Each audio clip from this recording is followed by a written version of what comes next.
আমি কখনোই দেখিনি যে ইন্ডিয়া বাংলাদেশকে নিয়ে কোনো খারাপ মন্তব্য কোনো খেপাইছে এইরকম কোনো বিষয় আমি দেখিনি সোশ্যাল মিডিয়ায়। কিন্তু সোশ্যাল মিডিয়ায় আমি রহরহ দেখেছি আমরা বাঙালিরা ইন্ডিয়াকে নিয়ে অনেক রোস্ট করেছি, অনেক কুরুক্তিকর করেছি। আমাদের শরীরের যতটুকু ওয়েট না তার থেকে কথা বড় হয়ে ফেলাছি, সেই কথার ওয়েট অনেক বড় হয়ে গেছে। কিন্তু ভাই, একটা জিনিস কি, আপনি যেই জায়গায় যাবেন আর যেটাই করবেন, ঠিক আছে, আপনার ওয়েট বুঝে আপনাকে কথা বলতে হবে। আপনার ওয়েটের থেকে যদি আপনার কথা বেশি ওয়েট হয়ে যায় তাহলে তো জিনিসটা ম্যাচুয়াল হয় না, তাই না? আর যে পাকিস্তান আমাদের 30 লক্ষ মানুষকে মেরে দিয়েছে 1971 সালে, আজকে সেই পাকিস্তান আমাদের বাংলাদেশের খুব কাছের বন্ধু হয়ে গেছে, হ্যাঁ। আর ইন্ডিয়া ওই যুদ্ধের সময়, 71-এর যুদ্ধের সময় ইন্ডিয়া কি করছে, হ্যাঁ, সাহায্য করছে যুদ্ধে।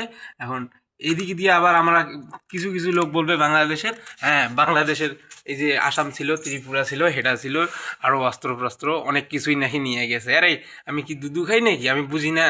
হ্যাঁ, বাংলাদেশে ওই সময় কি অবস্থা ছিল? হ্যাঁ, একটা প্লেন ছিল না ওই সময়। হুম, জনের কথা কও।